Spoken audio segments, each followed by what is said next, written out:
And hello, everybody. Good to see you. We are back and we're ready for episode number 34 of Live from Lockdown. Let me know if you can hear me.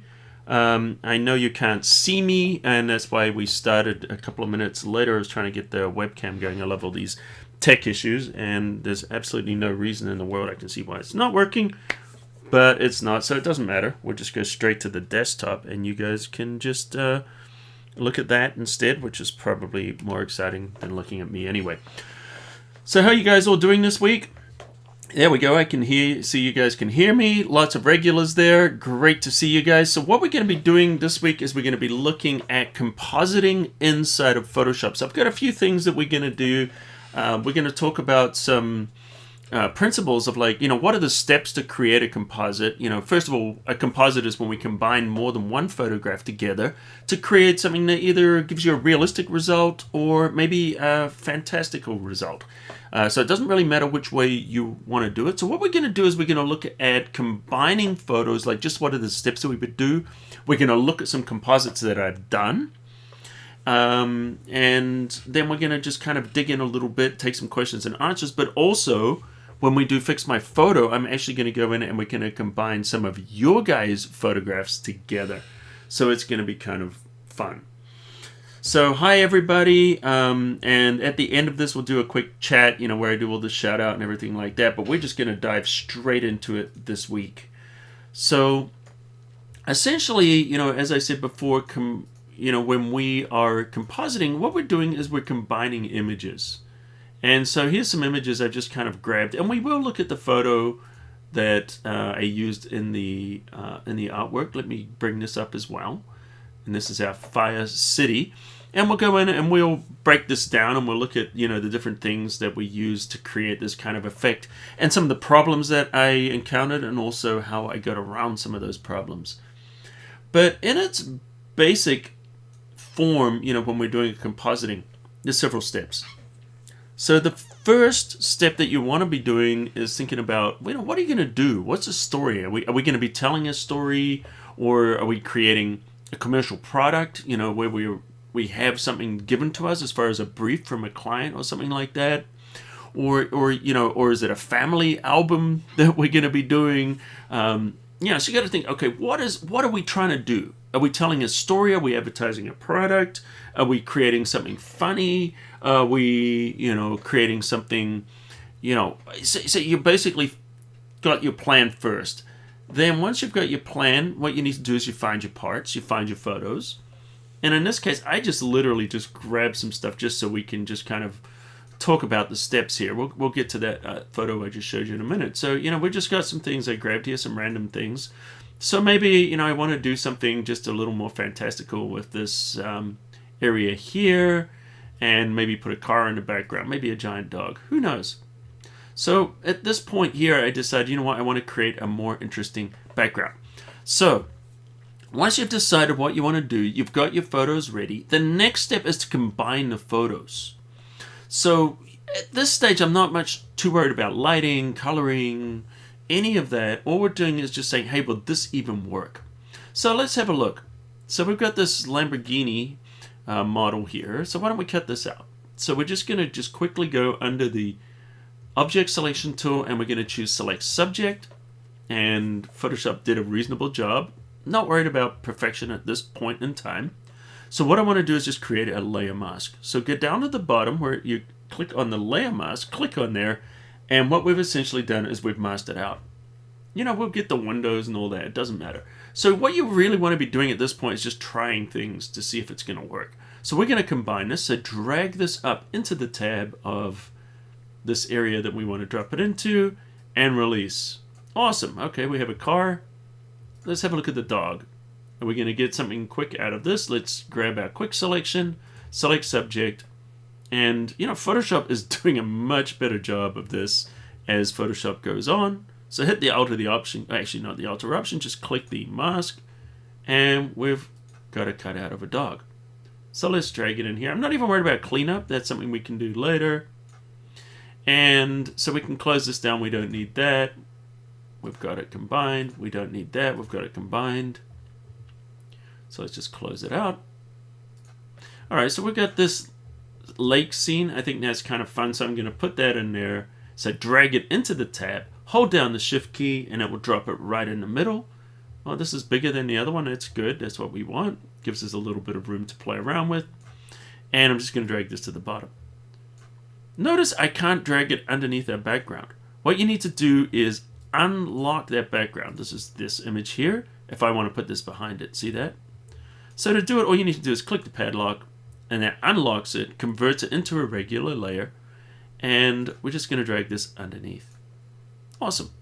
So there's a couple of ways we could go with this. Why don't we try just replacing the sky and maybe have these mountains in the background? Let's see how that looks. All right, so we could go back into our select subject, and we can do that by choosing object selection, select subject. I don't know if this will work or not. That's not bad. It's a good starting place. So I want to add to this selection, hold down the shift key and drag with the marquee. Notice what we're doing is we're just adding to that selection now. And so let me grab my pen and let's combine these selections. So I'll use the automated tools to get me as far as I can. Now I'm going to grab the quick selection tool, and we're just going to paint in here to pick up the little stragglers. So use the automated tools. They're never really going to get you all the way there, but they'll definitely get you a long way towards what you want to do. So that's kind of what they're useful for. So what we're doing right now is pre-visualizing. So we're just quickly building something. So I want to keep this. So let's create the layer mask. Boom. All right. So now we're saying, okay, we can drop some of this in the background. Let's move it up a little bit. Might be more interesting. Don't want that lake showing because that gives away the perspective. See that? So be careful with horizons. If you're doing a backdrop, make sure you drop it below the horizon, and it definitely gives something more believable. All right, cool. So that looks like it'll probably work. So let's grab the car. What I want to do now is I want to scale this car. I want to resize it so we can just kind of get an idea of how it's going to look. And what we'll do is we're just going to hit Control T, and it's with that layer selected. That's Command T, and we get our free transform handles. Now you can't see those transform handles, can you? And that's because the selection is on something that's larger than our image. So to show it, all you need to do is hit Command 0. Or is that Command Shift 0? Let me see if I get that right. Or did I not even select it? Maybe I didn't even select it. Let's try that again. Control T. There we go. And now hit Control 0 or Command 0. And that will zoom out so we can see these bounding box handles. Now we're just going to drag it down to resize it. And so let's take this Lamborghini and we'll put it wherever we want. I mean, it should be on the road, but, you know. Usually people with exotic cars like this don't obey the rules and they just park wherever they want. I'm not saying that's right, or they should, but that's what they do. So we're just going to drop it right there, and let's get this giant dog. You know what? I've got something even funner. Let's move the car over here, and we're going to put this dog is definitely not impressed with the way this guy parked. So this giant dog is going to get ready to smash the front of that car. That would be kind of fun. Although we're missing the feet, so that's probably not going to be a useful thing. You know what? I don't even like that. We're just experimenting right here. So let's drop this down. Maybe the giant dog's not so giant. We'll put it behind the car. And, you know, so we got the giant dog sniffing the car. There we go. And see what I'm doing? I don't have the feet, so what I'm doing is I'm just going around there, and I'm going to fake the fact I don't have the feet. So I'm hiding, you know, the feet that are missing. So that's another thing you can do when you're compositing and you're kind of just drawing things together. If you've got something that's going to be really hard to work on, like rather than reproducing those feet, if you can hide something, we could do that. And someone's asking, why not use smart objects? We're not ready to use smart objects yet because we're cutting things out right now and we haven't finished masking. And this is pre-visualization. So what we're doing is we're just saying, okay, what would we do for a composite? So we're just kind of roughly just throwing things together. We're kit bashing right now. So, you know, this is not a final composite. What we're doing is we're just planning out a composite, right? So when you're doing the final work, you're going to go in, you know, like these, you might not even have these images licensed. at the moment from Photoshop. So that, from Adobe Stock. So that's one of the things you do. So like I've just spent a little bit of time here and I'm just kind of putting things together and say, you know what? Yeah, this is something we could use. I don't really like the Lamborghini, so maybe we'll ditch that Lamborghini and find a different car. Or, you could do things like that as well. All right, so the next step, and so understand what I'm doing here is I'm just walking you guys through the basic steps of building a composite. And then we'll go in a second and we'll look at some of the more, fine detail. All right, so the next thing we've done, we've just kind of positioned our elements. We've got them in position. And we're like, all right, this is cool. So first step, we planned it. Second part is we found what we wanted to do. Third part, combine the images. Fourth part is scale and position, which is what we're doing right now. Then we're going to start to get to the point where we can start to blend and we can start to match the lighting and the color. So one of the things you might want to think about now that we're looking at the lighting is where is the lighting coming from? So I noticed from this building here, the light is coming from the right-hand side because we can tell because of the shadows are there. If we look up in the mountains here, we can see that the light is coming from the opposite side. So clearly that it's not going to work. So what we want to do is we want to go to the background and we want to flip it. So Control T, right click, flip horizontal. All right. And now we can see our lighting is now coming from the same side. So that's an easy way to cheat in that. And if you didn't like where that was, you could scale the background. You could make it bigger or smaller, move it around, if you wanted to reposition it. So right now we've got that backdrop is good. That's good for the lighting direction. So how are we looking for these other objects like the dog? Looks like the direction of the light is correct for the dog. Look at the shadows on the people. It's more kind of overhead. And the car is good enough. I don't think this car is actually ever going to look good because this is a model that was cut out. So it'll do for now. Let's just fix that window. So we're just going to go in here and we're going to grab our little selection tool, quick selection tool on that. I'm going to make it a little smaller. Hold down the Alt or the Option key and let's just go around those areas where we don't want to cut it out. So what we want to do is just cut out this white area. And let's go here. Great. So what I want to do now is I just want to paint that out. But I could, rather than paint with black, let me grab the brush here. If I painted with black, it would just completely cut it out. But I want to make it look like there's a little bit of gloss. So let's take the black and rather than completely cut it out, let's make it a gray. See that? And now when I paint over, it's going to have a little bit of transparency. And if it's not enough, let me change this to a lighter color. Notice as I go lighter in the color, that window is going to show more of the gloss and less of the transparency. So that way you can kind of make it look like, the windows can be rolled down or there can be some gloss in there. You could put reflections and things in there if you really wanted to spend a lot of time getting that more believable. Okay, so the next thing we want to do, though, is we want to start matching the tones. So that would be your next step. So the easiest way to visualize this is to hide the color. So at the very top, we're going to go down and we're going to create a black and white adjustment layer. Boom. And now we can see the tones a little bit better, and we can also see the contrast a little bit better without being distracted by the color. So I'm going to take this backdrop. I'm going to hit Control M for curves. So we're bringing up our curves. And I just wanted to just kind of have a look. Yeah, I could probably tweak those a little bit. Okay, so let's say cancel. And what I want to do now is apply this. But this time we're going to do it with a adjustment layer. So with our back layer selected, go up, choose a curves adjustment. And now I can adjust the contrast. Because what I want to do is I want to lighten it a little bit in the background. And the reason I'm doing this is because this is further off in the distance. So we're going to get a little bit of atmospheric perspective. We're going to get a little less of the blacks. And we're going to start to lose some of that contrast as it goes off into the distance. Probably want to blur it a little bit too. We'll get to that in a second. Okay, so then we've got this main image. Let's have a look. Create another adjustment layer, a curves adjustment. Now, if I adjust this, notice it's going to affect everything underneath it. We don't want to do that. So see this little icon? Click on that little icon. It will clip it to that layer. And now as I adjust, it's only going to adjust that layer. Awesome. So I want to open up those shadows just a little bit.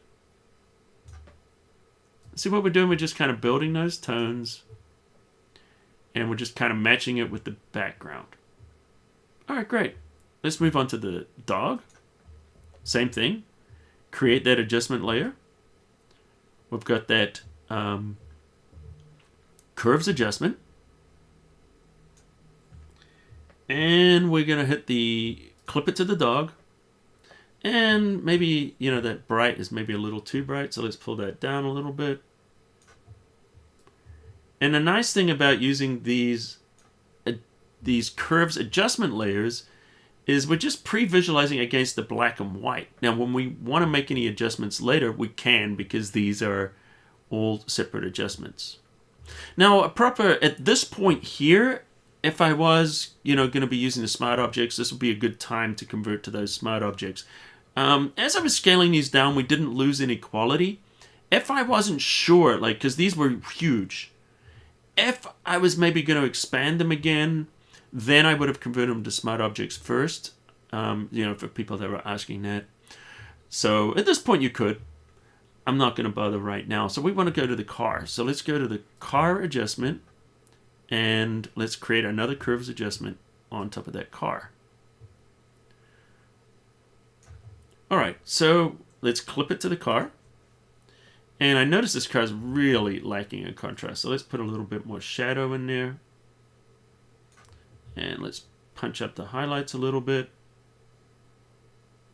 Still not sure how well it's going to match, but we'll see. And a lot of this is kind of hard to see too, because we got that red in there. But let's see how it's looking. All right, let's turn off our black and white adjustment layer. And look at that. If we were to hide all our contrast adjustments, this is what we created. And see with the color, now they're matching, but it's harder to match if you're looking at the color.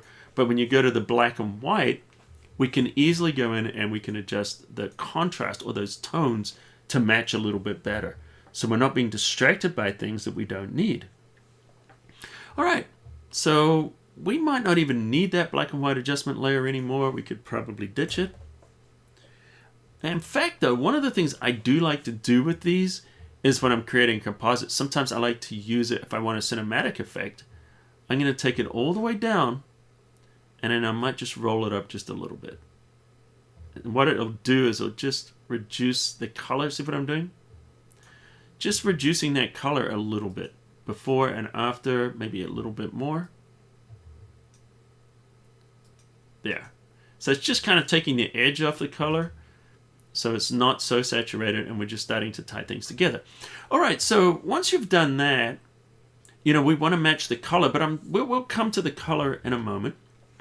The next thing we want to match is we want to drop some shadows down here. So you might want to put a little bit of shadow on the dog. You might want to put a little bit of shadow on the car. So let's have a look at this. So we're going to go to the dog layer. With that dog layer selected, I'm going to go under the effects and create a drop shadow. Okay, so that's obviously not what we want. Let's take our spread and our size down quite a bit and give it a little distance. So I'm looking at these objects here. Those are good. I'm not too worried about the distance for that. What I'm looking for is how much shadow do I want to create. So it's a little bit harsher. The light is coming down a little bit, so the edge should not be too soft. Size will change the hardness of the edge on that shadow. That's not bad. And the distance just lets me see it. I'm not going to use that distance. We're going to do it ourselves. We can actually drag that if you want. You can drag it anywhere. So what we're doing is we're just looking at how much of that do we want and how much opacity. Let's bring that opacity down a little bit. All right. I think that's going to work. So we're just going to click OK. And now we're going to right click where it says effects, and we're going to choose to create a layer. So what we've done now is we've separated this, and now it's just pixels, and so we can transform it. So let's hit Control T, and we can go and just adjust this. We can use the shadow. So all we're doing, oops, let me turn off. So I can hold the shift key if I want to move this non-conform. So let's do that. So we're going to do it there. But what we're doing is we're flipping it all the way down. So if the light was coming from in front and it was backlit, we would be going behind it. Sorry, if it's front lit and the shadow is behind it, we go behind it like we are there.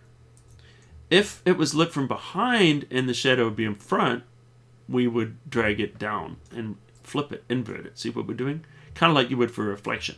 So it depends where that light source is coming from.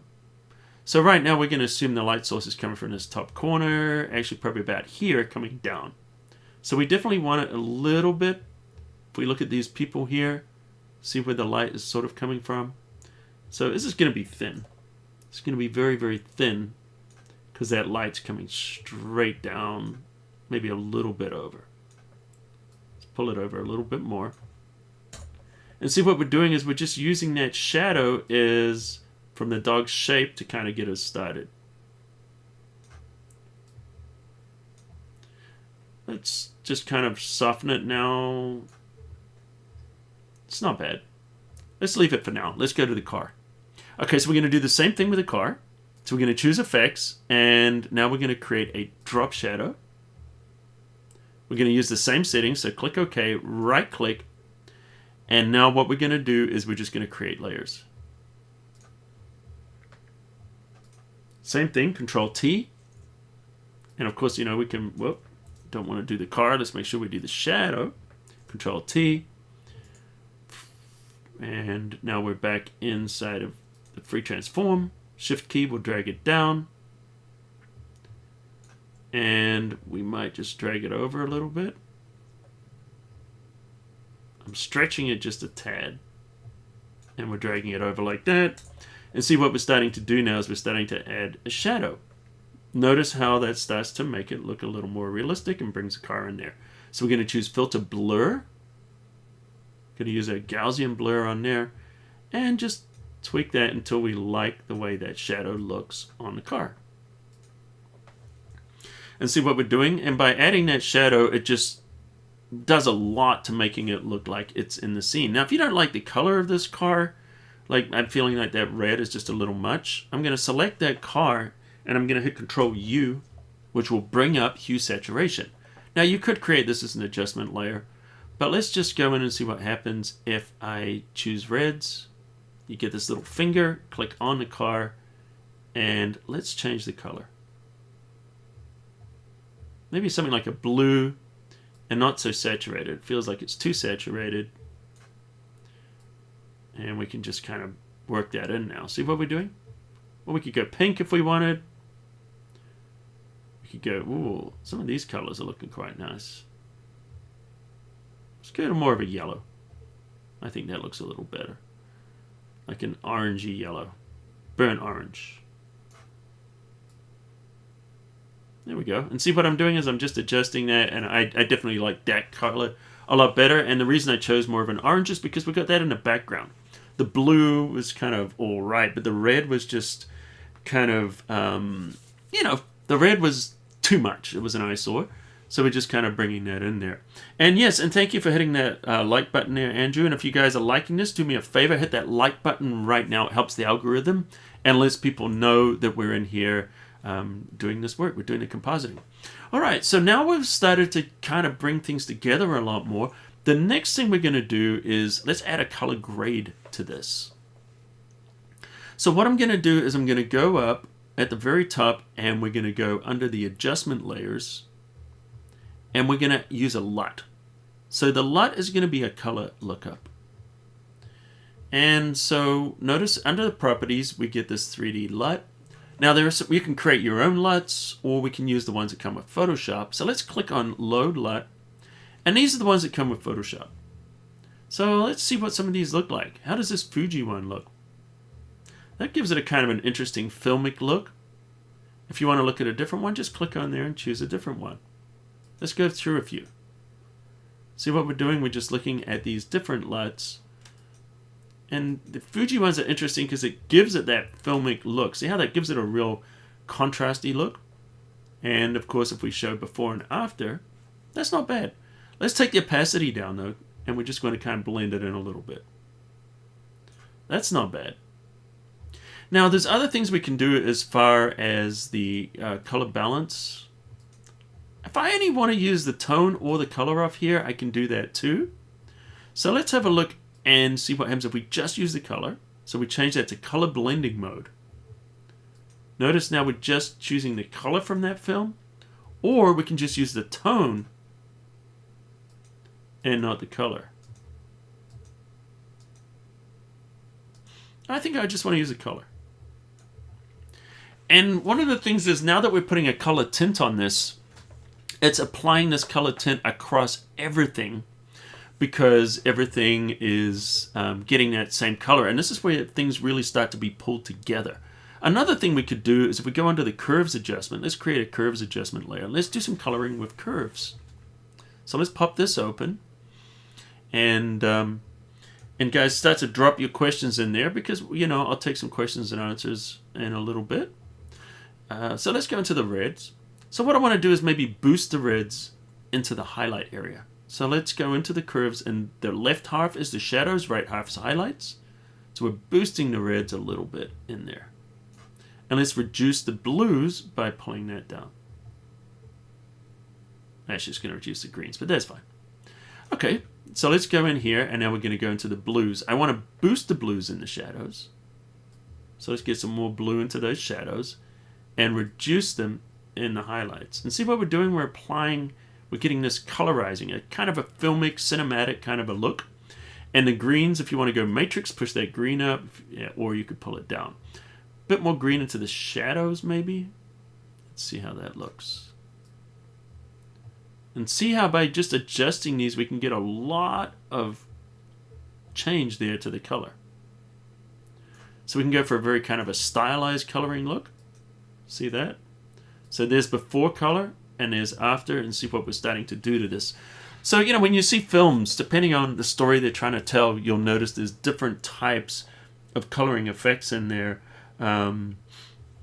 Photomakers saying it looks like an old surreal postcard. Yeah, it does a little bit. You know, that can kind of give us that kind of a feel. I agree. All right, so there's another step that I'm going to do in here where I'll really bring things together. We could separate this more if we wanted by creating haze in the background and adding depth blurs and different things like that. Let me just show you how that would work. So what I'm going to do is I'm just going to pop all of these, though, into a group. Control G, and we'll just call it grade. So this all our color grading is all in this group there, that layer group. So we can turn it on or off all at once. All right, let's have a look with our background here. I'm going to convert it to a smart object because I'm now going to do something destructive. So right-click, convert to smart object. I will do the smart object when I know I'm going to apply a filter or something I may want to undo later. So I don't convert things to smart objects just for the sake of doing it. So I want to try to add some depth of field to this, and I'm not sure if it's going to work. So let's do the smart objects, and we're going to choose filter. We're going to go to blur and apply just a Gaussian blur. Will work. And what we're going to do here is we're just going to blur that so it goes more into the distance, just slightly. And we can turn it on and off because it's a smart object. So we're not doing a ton with that. I want to put a little haze in there. So what I'm going to do to create that haze is I'm going to create another adjustment layer. We're going to do a gradient adjustment layer. And I want to put just a little haze in there. Notice I'm dragging up or down. How am I doing that? Because we've got a foreground to transparent gradient. So if you look under there, that's foreground to transparent. Whatever you set that foreground color is going to add haze. If you want to put a little blue in there, just go in and change that. Just put a slight bit of color into the blue. And then all you need to do is double click on here. That brings up the option, and I can drag to pull that up or down. See what we're doing? So we can add that little bit of perspective or atmosphere into the background.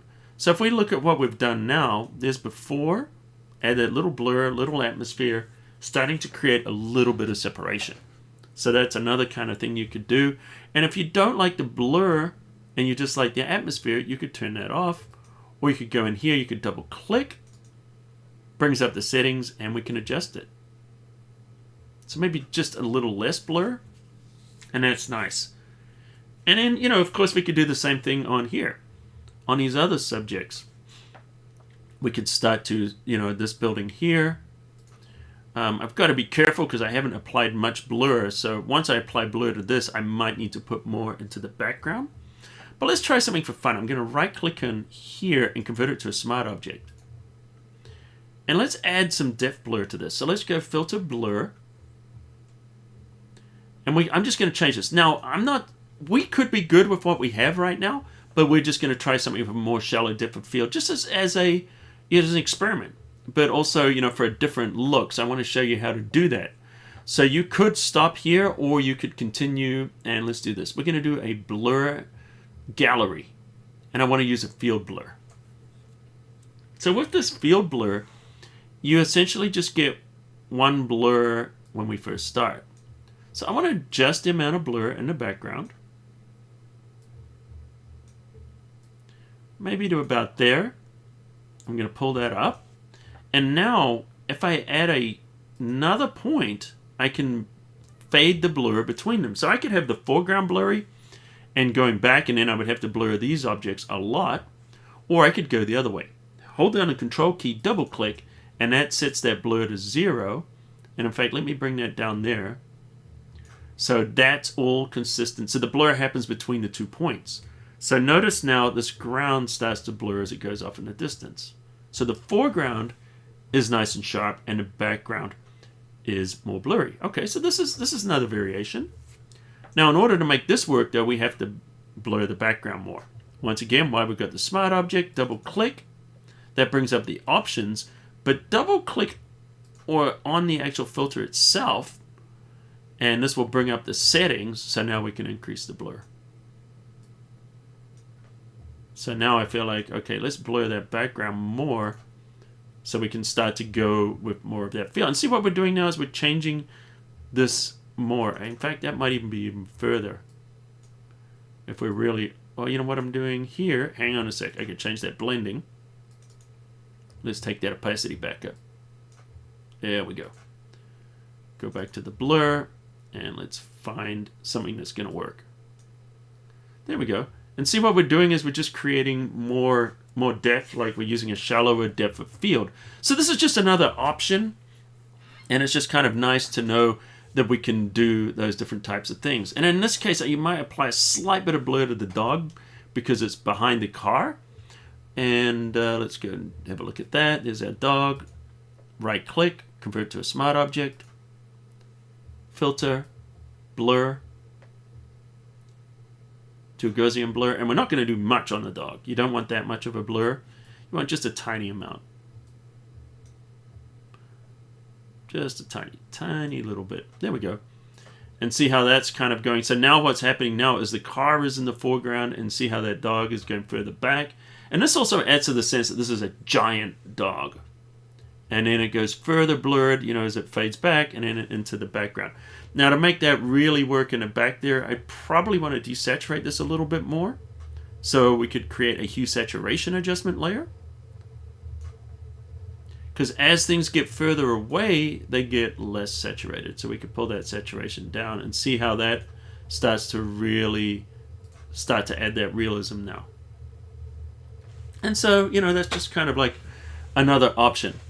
Now, one of the things I like to do when I do these kind of composites is I like to just bring everything together by creating a layer on the top, but I want to merge all the layers together without flattening them. So hold down Command-Shift Option. That would be Control-Shift-Alt on Windows and E for Merge E. And now that gives me a layer stamp visible, composite layer, whatever you want to call it. But what it's done is combine all the visible layers without flattening them. But it's put in one layer, so now I can go to Filter, Camera Raw. Now I could have created one smart object and it would give me the same result. But the disadvantage of the smart object is if I want to go back and keep tweaking things, I have to open it up. So I'm just looking for maximum flexibility at the moment. So now we can go in and everything we do is going to move together. So see if we want to make that warmer or we want to make it cooler. It changes that feel. And the nice thing is, you know, if I want to make it more exposure, reduce the contrast, see how it all moves together And the more adjustments I do, the more this is actually going to tie this image together, because all the layers are being adjusted the same way. So let's go down a little bit with that. So if I really wanted to go crazy with that, let me just undo that. That's a little much. In fact, why don't I feel like I've done too much. I want to reset. So hold down Alt or the Option key, click on Reset, and that'll put everything back. All right, so let's just reduce those highlights of the shadows a little bit. So we're just dropping the contrast by reducing the highlights and shadows. Give it a little pop of texture, a little pop of clarity, not much. Give it a pop of vibrance, and then we're going to pull down the saturation. And see how we're just kind of creating, once again, a different effect. So, if we wanted to look at this before and after, we're just making adjustments here inside of Camera Raw. Maybe I want to cool that down, playing around with the color. And we're just really just having some fun with this right now. All right, maybe to about there. Curves, let's play around with these curves. I want to go to the point curve. Notice you can change them here. You've got these curves, which are parametric curves. Or we can click there and that just gives us the regular point curve. So what I'm doing is I'm just finding the tone I want to pull down to give a contrast. That's why I'm experimenting here. See here it's too much, so I'm moving up. More into the midtones is where I want to start darkening it. And highlights, let's brighten them up a little bit. So we're putting back some contrast here with that curve. And click OK. And it just gives us a different look. See that? We just kind of combined everything together. And, and essentially, that's what we do. Those are the different steps or the entire workflow that I would do in a composite. Now let's look at something a little bit more complex. So we're not going to build this from scratch because this took a while. But what I am going to do is I'm just going to start to hide everything and show you guys basically how this was built. And you'll see that this was built exactly the same way as that simple one I did. So I just wanted to show you the simple composite so you guys could see the process. And then you realize that when you go to the more complicated, or, I guess for lack of a better term, more complicated composite, it's exactly the same steps that we're doing here. So what did I need to do? I needed to find the elements. So the first element I wanted was this. And let me hide the background. So this is what we had.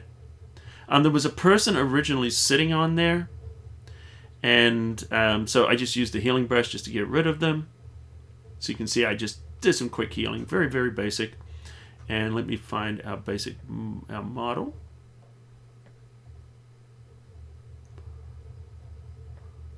Here's our model. Notice I named these layers.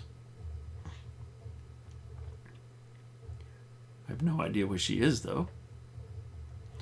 Let's go in here.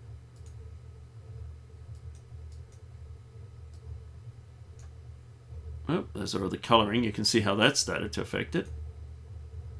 Let's go into the base. As you can see, I've got a lot of layers going on here. A ton of layers. All right, let's go further up. And there we go. No, I have gone and lost my model. Where did she go? There's a fire. Here we go, woman. Let's get these going. All right, this is it. This is our model. Here we go. Boom. Okay. And then, of course, so I cut her out. So these are the different components that we used, to start this. So the first thing I did is I cut out this background. Just like we did before, on the other one when we cut out the building to show that background. So here's our midground, here's our background. I applied a little bit of a blur. Let's turn that on. So that kind of blurs the background, giving us more of that depth. And then I just started doing a little bit of just painting here. See, there's that haze, there's that atmosphere. Remember I showed you guys how we did that? So we're building that here. And as you can see, we're just essentially doing the same thing. I put some stars in the sky, building things up, put a little rim light in here. Then I wanted some amps. And so let's go into a smart object and I'll show you what I did. These were just little pieces.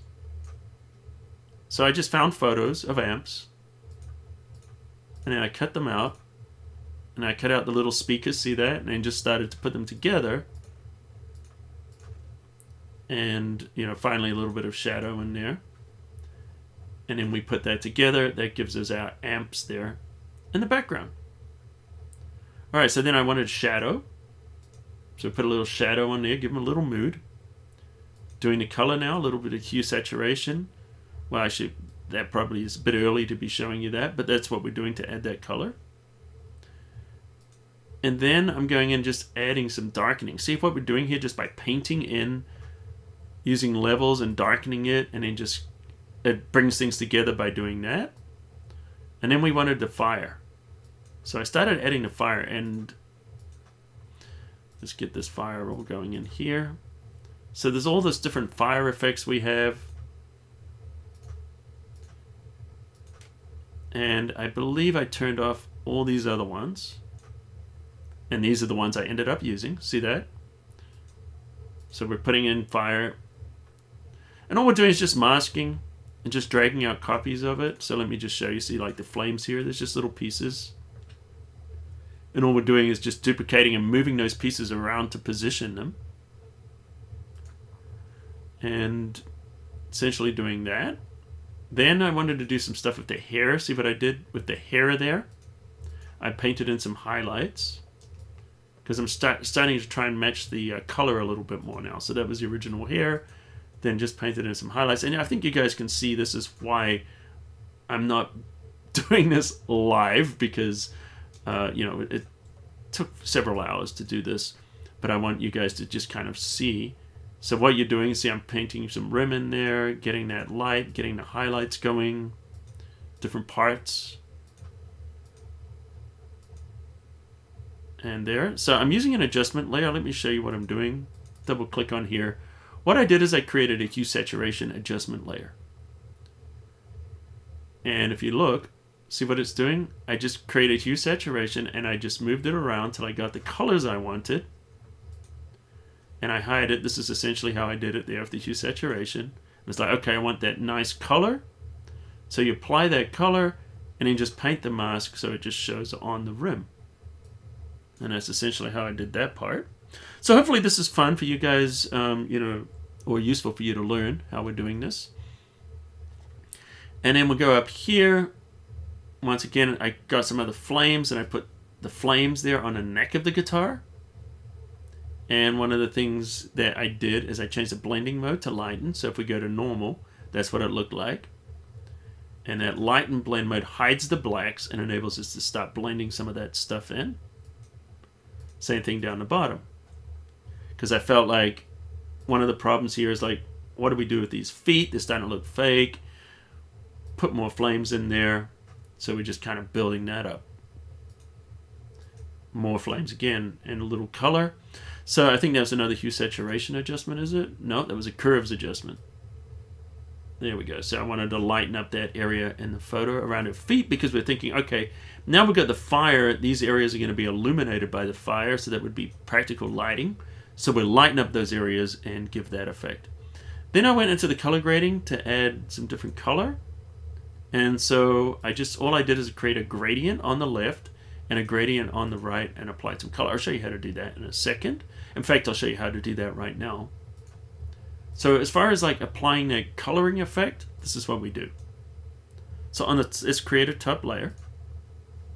And then I'm just going to apply a gradient. Now you could do a gradient adjustment layer if you wanted. It would work just as well. I'm going to grab the orange from the car.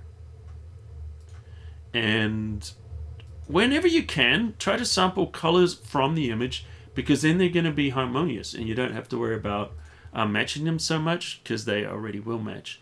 So let's take that. We're going to apply that gradient on that one side. All right, and let's go on the other side. We want blue. So let's grab our foreground color. And then when we move out of here, it gives us an eyedropper. Let's grab the blue from the sky. on a new layer, what we're going to do is drag it out the other way. So now we've got blue coming from one side, we've got orange coming from the other side, and then all it is just a matter of finding a blending mode that works good. Maybe screen looks good for that. So now we're starting to get some kind of an effect like the light. And notice what I did too is I put the warmer color on the side that the light source is coming from, because notice the light is coming from the right to the left. So you want to definitely have your warmer color, which would be your yellows, oranges, reds, coming from the light source, because the shadow side is going to be cooler. So that's why we got blue there on the shadow side, and we could play around with that. Probably not so much in these lighten modes, is we might be working in overlays or multiplies, because we're going for those cooler tones. Although the screen doesn't look too bad either. Let's go down here. I like the soft light for that. There it is, before and after. And see what we've done is, if you go before and after, boom. See how adding that color, or adding those colors into there, just really ties things together. And that's the same thing that I did here. And then if we go up, we just add some stuff. Now, some of these things are really going to help is when we do things like these sparks and embers. So they look like this because they're in screen mode. If I go normal mode, that's the photo. So all I did is I just found photos of sparks, and then I changed it to screen blending mode, and then we get these, we get those atmospheric effects just by those overlays. And of course, we could take these into our picture too. If you wanted to put some over here, maybe behind the dog. Actually, we can't put them behind the dog. That's why we've got this on there. So you would have to actually mask out the dog. I could choose the mask from the dog. Let me show you. Where is the dog layer? Hide these. There's a composite layer. There's our dog layer here. And we could just control click for the selection. So we're loading the selection from that dog. Go back on here. And if I wanted to get rid of that fire from where the dog is, just hold the Alt Option key and click the mask. Then notice now the spark's behind the dog because we chose the selection from here. This is why I created a composite layer and I didn't flatten everything, because I can use those selections from those other areas, to apply things or add things. So you definitely want to be reusing those selections as much as you can. All right, and then essentially we're going here, we're adding that light. Remember what we did before? Warm from one side, cool from the other side. And I still felt like, this is the biggest challenge I had, is like, it still felt like it really needed to be lit up. I needed something that was going to make it feel like there was really light going on in here. And this is what did it. Boom.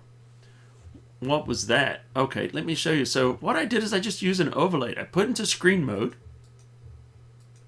And if I put this into normal blending mode, you can see, essentially, that's what I did. Is I just found this photo that has this cool kind of lighting effect. Throw it into screen mode. And these are the kind of things you put at the end. And look at this. See what difference that's making just by using that. And you can photograph things against a black background, or you can find these online. You can find them on Adobe Stock and different places like that pretty easily. So then we went in and we did that, and then applied a little bit more of that lighting, and it was kind of pulling it together. Now let me show you, to finish off this particular image, I'm going to open this. Let's put it on the desktop. And I believe that is the final image here. So that's a reduced version of it. Let me open it up right now. And I don't know if any of you guys watched the videos I did on the new MacBook Pro. I was testing that out. We can talk about that in a second. And this was the image I used for the test for that. And boom. And then all we did at the very end is, once again, the last thing you do is the atmosphere. You do these, what do we call them, special effects or whatever, to kind of tie things together. So there's where we were. And remember, I added that, and then doing some color grading, doing some fading, some blending, and then I got some effects here. I actually used Boris effects for that. The sapphire, the Boris, let me show you. If we go under here and we go choose filter, I got the Boris Effects Optics.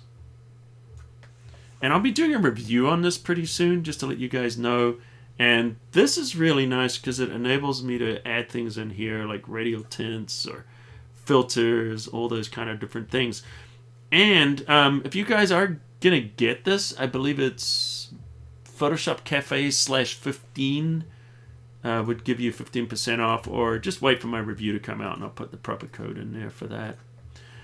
So we can do flares, different things like this. So this is a really nice plugin, you know, and it's just kind of a nice way to finish off a composite. So you want to start adding some cool atmospheric effects, lightning, all these kinds of things.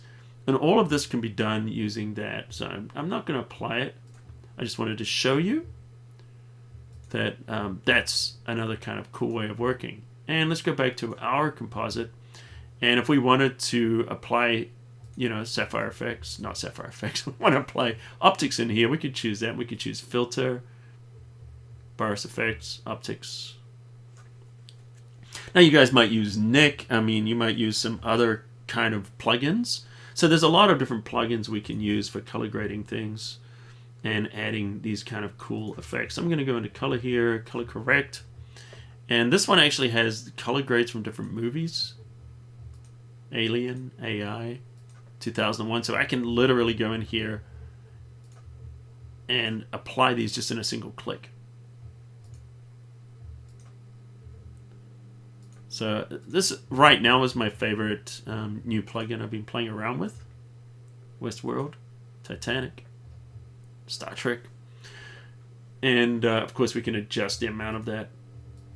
If you don't want it so strong, just give it a little bit. You can create layers, you can add them, you can put other ones on top. In fact, let's put another one on there. And on this one here, we're going to go down to, let's do render. And let's just do light.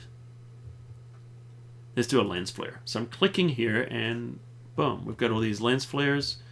And a nice thing about these lens flares is that we can adjust them. We can choose different ones.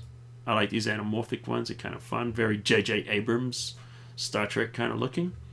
And, you know, so there's other things like that that you can use that will give you, you know, other effects. So at the end, you know, overlays, you could be using plugins, you could be using filters, or, you know, you could go in and just use Photoshop's filters or whatever you want. But that's the kind of the final step that you would get in a composite that adds it that little shine or that little extra.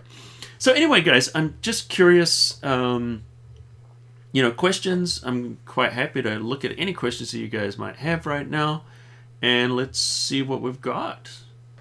So if you dropped a question earlier on, do me a favor and just drop that question in again, just so we have them all at the end, because I can see there's a ton of comments there.